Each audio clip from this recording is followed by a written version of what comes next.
Damn. Failure. Eric smartly wants the team to bend pieces around the net he's already made.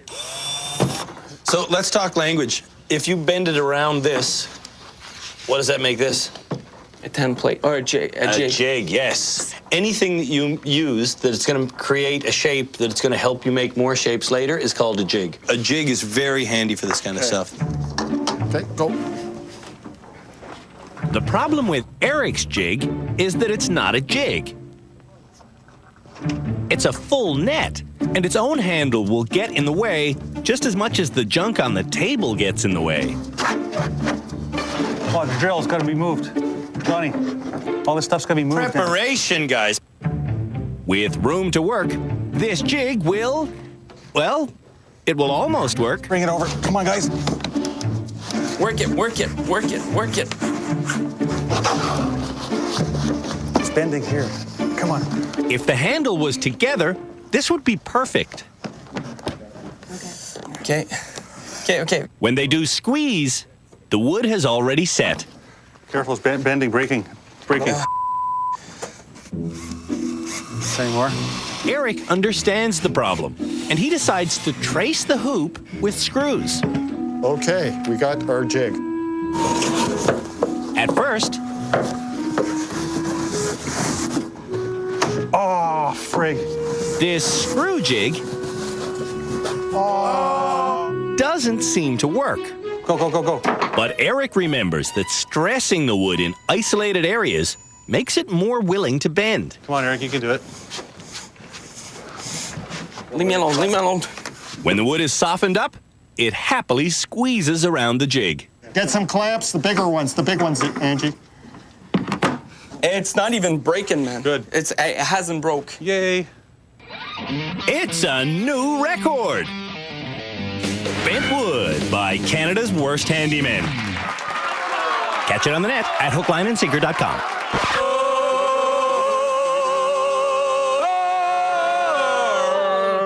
And when you sing that before any task, you can't go wrong. No. Whatever. When we return, someone is named this episode's Worst Handyman.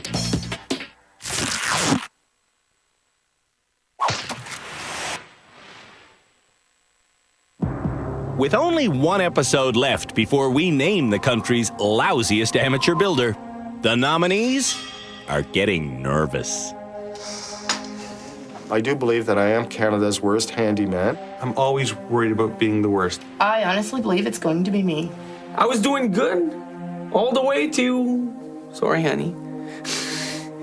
And all the way until Michelle got here. Now, it's time for the final inspection to determine this episode's worst. The experts start their tour in Johnny's room. This is extremely rough, Johnny. I know it's an abomination. I know that. Vanity. It's also an abomination.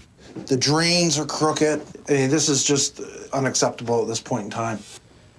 Angie, this episode, had a comedy of errors. It is a complete and utter, in the words of my friend Johnny, abomination. The good news is she saw the comedy in her errors. What's the biggest change in Angie's work this episode? You're happy. Smiling. Yeah, I feel better about it. I'm a go-getter. Brian's next. How's it going, sir? Oh, I'm okay. His toilet seat isn't. Uh-oh. Do you what are you breaking That wasn't now? good. This just broke, so I sat on it. Right now, this is garbage. Okay. His vanity is not much better. When you installed the top, you installed it crookedly, and you can see... Oh, it moves. Eric's barrel isn't installed properly either. You need to attach it to the wall before it kills the kid that'll be staying in here. And what is hooked up is backwards. This is backward? Your faucet's on backwards. See, the C is also backwards. But Eric's biggest problem this episode was his temper. You have a real issue with that. You really got to get it together. Yeah, I gotta admit, yeah. You were right. At the end of the next episode, we're going to name Canada's worst handyman. Who's the worst in this episode? Eric. Boy, that was a lot of deliberation there, hey? Stinky attitude.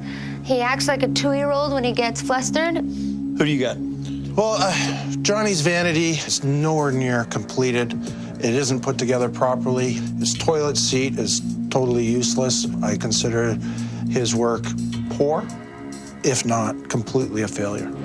Gail thinks Eric's dangerous freakout was worse than Johnny's combined failures.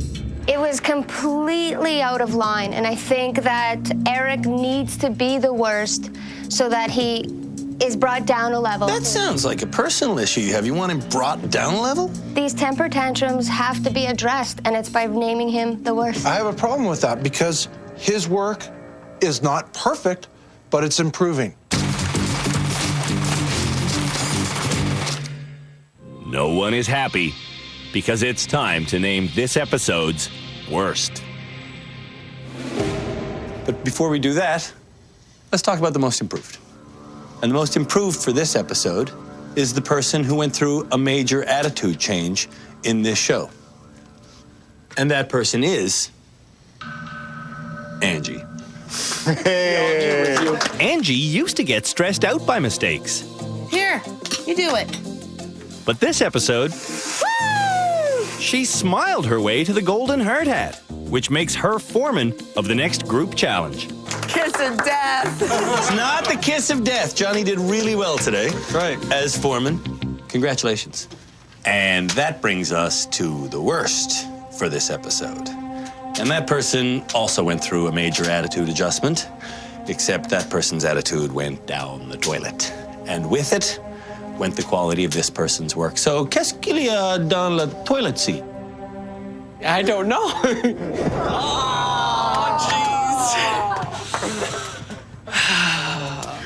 You don't even disagree with this, do you? I'm not even arguing with you with that one. And what do you do now, sir? I got a hang in my head in shame. Eric needs to start talking about his biggest problem as a handyman, his temper, which causes him to quit. All right, everybody else can go away. Eric and I and one other very important person are going to stick around. Michelle, I'm talking about you. Sleep tight, and remember, you're going to have to do a little bit better because one of you is going to be named Canada's worst handyman. Good night. Hi, guys. For his final lesson, Eric must acknowledge the home projects he's stopped and refuses to talk about. I'm sorry I'm not getting a table done at home. I didn't think you were right, and I was right, and you were right, but then I should have acknowledged that you were right. You know what I mean? I'm sorry for not finishing the patio properly. I'm sorry I didn't fix the front door because of my attitude. I'm sorry I didn't fix your kitchen like you wanted for Christmas because of my attitude. I understand. I love you.